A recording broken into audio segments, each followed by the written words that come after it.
Thank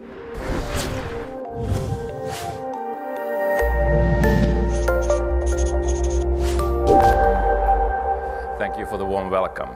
Good morning, everybody. It's great to be here at TM Forum, and I see a lot of great companies in the audience, so let's kick off the show. I'm Markku, and I run the Global Operator Partnerships at Facebook. And especially today is a very exciting time in the history of Internet and Facebook. So let's start with the Facebook.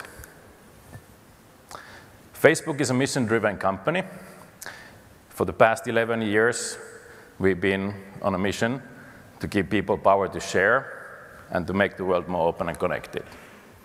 And as remarkable as it sounds, this is the first time in the history of the Internet where mass communications at this reach and scale is a possibility.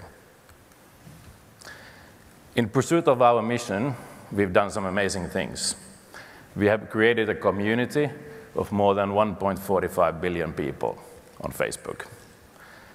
And we have connected many more millions in our portfolio of applications, from WhatsApp to groups to Messenger and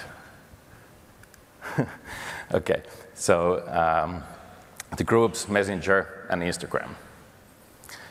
So today, if we look at the state of connectivity on the Internet, we have on the planet Earth about 7.2 billion people. Last year, up to 3 billion people signed online. And that leaves up to 4.2 billion people offline. 90% of this part of the population lives in developing countries where incomes are very low. And that is why the growth rate of the Internet is slowing down. People are not signing up as fast as they used to. And we have to work together as an industry if we want to bridge the digital divide and connect the world. And this is basically what inspired us to create the logo for this program. This is a partnership program, and that defines our organization to connect the 2/3 of the world's population that's not yet connected.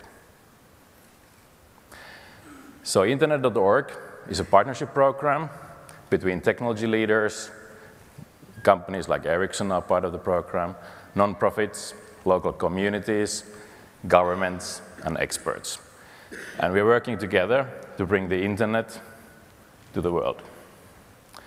And as part of my work with the team, I work with many of the operators here in this room as well to connect more people to the Internet. So a simple question with a very complicated answer.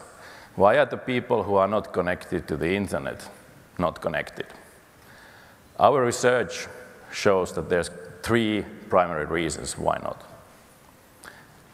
Either these people don't live within the reach of infrastructure that enables connectivity of any kind, or there's a lack of adjacent infrastructure like electricity. Or the people might find these services irrelevant for their lives. Or they simply can't afford to buy a device, the connectivity, or related connectivity taxes, or a combination of these. Internet.org, together with our partners, is doing a lot to address these 3 primary barriers. So let's see who's within the range of Internet today. If we look at the Facebook usage data and combine that with some other estimates, we see that about 48.7% of the global population lives within the 3G coverage. If we lower that standard of access to 2G+, we reach about 91.7% of the global population today. 2G sometimes is not adequate for proper Internet access, but it gives a good kind of a scale of what this room, the operators, have been able to achieve. The remaining 10% of the population will be extremely challenging to connect with the current technologies and economics of today. So for places that are outside of existing infrastructure, where it's very expensive to build towers and radios, we have been working on a project that involves unmanned aerial vehicles, or planes. And we call this project Aquila. And Aquila means, in Latin, it means an eagle. We are going to build a fleet of drones, each wider than Boeing 767, but 1/500th of the weight. And these planes stay up in the air about 90 days. That's all very exciting, but it's still very experimental research. But this could be a way to reach the 100% of the coverage. And even this is only for the last of the last miles. The basic fact still remains that there's way less people online than could be online. And then the reason for this remains the second barrier, the relevance. Many of the people that are online, they remain online because internet today is just not relevant in any way for their lives. There's maybe not enough content in the local language, or they just don't know what's on internet. There's no single metric to define a relevant local language in the context of internet. But if you use Wikipedia as a proxy, an encyclopedic knowledge can be defined by having at least 100,000 articles in that particular language in Wikipedia, worth of one Encyclopedia Britannica. If we use that yardstick, we have 52 languages in Wikipedia today that match this metric. And that gives 53% of the world access to a local content in an encyclopedic way. To make it more relevant, we would need to have 92 languages to reach 80%. So the relevance is very, very challenging issue. Awareness is the second part of the relevance equation. We have been doing research in multiple different markets. Together with our partners, we have found out that 50 to 70% of the unconnected population are not aware of internet. If you look at India, it's as high as 69%, to South Africa, which is about 50%.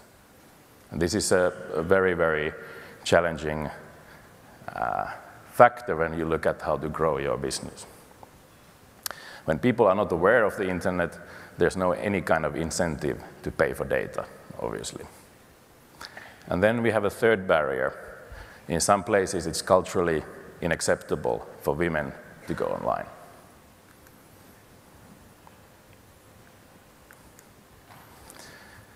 And the third barrier, finally, is affordability. Simply put, most people that are not online today can't afford to be online. I mentioned devices, connectivity taxes, and also the data connection. According to Gallup research, more than 34% of the people today on the planet live less than $2 a day. In sub-Saharan Africa, that's 69%, 60% in South America, and 50% in Southeast Asia. Because these are the fastest growing areas for internet, we were looking at who can afford to buy data plan today. And first, we have to define how much data a person needs to be able to access internet. What's the definition? It obviously varies from person to person. If we use 500 megabytes a month as a yardstick again, the same 34% of the people can afford to buy internet with today's local data prices globally. It's a large study we did with Strategy And. If we restrict the volume of data and say that 250 megabytes is enough, the reach of the internet or the affordability increases up to 50%. And again, if we limit the number of data to 100 megabytes, we get to about 80%.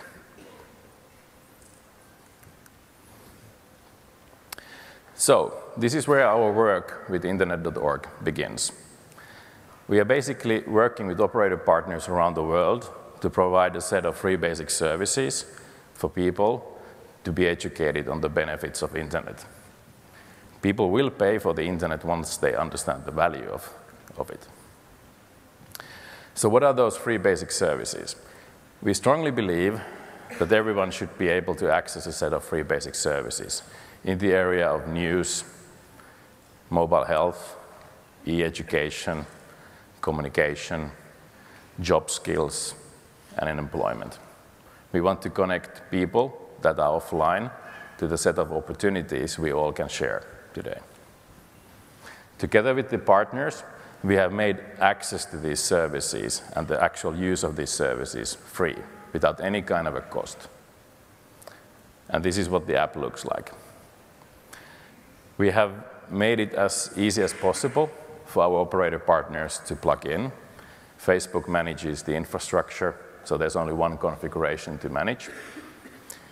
These services are very lightweight. They're mostly text-based. We have taken out videos, JavaScript, and heavy media files.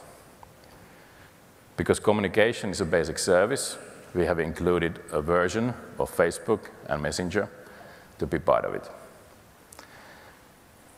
Moreover, we have learned from our long-lasting partnerships with operators that Facebook in many markets is the biggest driver for people to actually buy data plans. The single biggest driver for buying a data plan could be messaging, but the use case is maybe a little bit more evolved than traditional text message. In many markets, Facebook even has a bigger brand recognition than the Internet. If we go to sub-Saharan Africa, about 80% of the people know what's Facebook. When we asked a lot of people that do you use Internet, many people said that no. And we had a control question with AC Nielsen. Do you use Facebook? 80% of these people said yes. So Facebook can be a driver for getting people online, and that's what we want to do with you.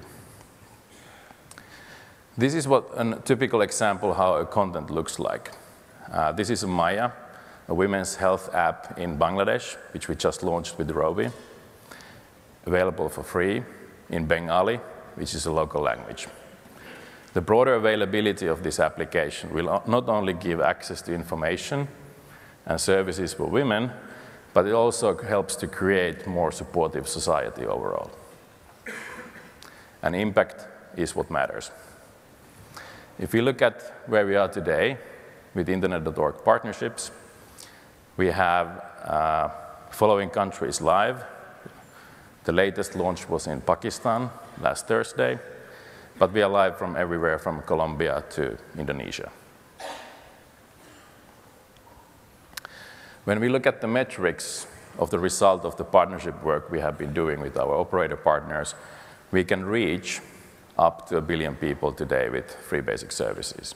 This means that in these countries, people are available to access these services by having a SIM card from a local partner, and that's it. And by our metrics and our own count, we have been able to bring 9 million new users to the Internet that haven't been online before. And these users can access more than 100 plus free basic services today. All local languages. And this is just the beginning. So, what's next? How we can get people in this room involved? It basically begins with a change how you think about growth. A typical prepaid growth strategy has been very simple. You monetize first, you sell a SIM card, the top up, users will engage with voice and data services, and you spend money on marketing, and you grow your user base. This has been tremendously successful, as you all know. But the trends growing Internet, urbanization, growth of middle class, more affordable phones, is basically slowing down. And the barriers we just talked about is going to take over, and the growth rate of Internet is going to less than 10%. Our growth model is a little different. We do things backwards. We let everybody in. People with feature phones, smartphones, but no money, they can access these basic set of services for free, educate themselves on the benefits of internet, get engaged, find their friends online, communicate, and then once they are engaged, we help our partners to monetize these users. Because we believe in free and open internet, about a month ago we announced that we will open the internet.org platform to any developer to join, as long as they abide by these 3 principles. The first principle is the most important. It has to promote the exploration of the entire internet. We don't want to create a walled garden where users can only access a set of services like Facebook and Wikipedia. We want these services to promote outlinks to a broader set of content so people understand the wealth and the richness of the whole internet. We want these services to be data efficient. So basically, operators have been investing a tremendous amount of money to create this global infrastructure, so these services that our partners offer for free can't be data hungry. So we have taken out high bandwidth requiring media types, video, high resolution photos, high volume of photos, and file transfers.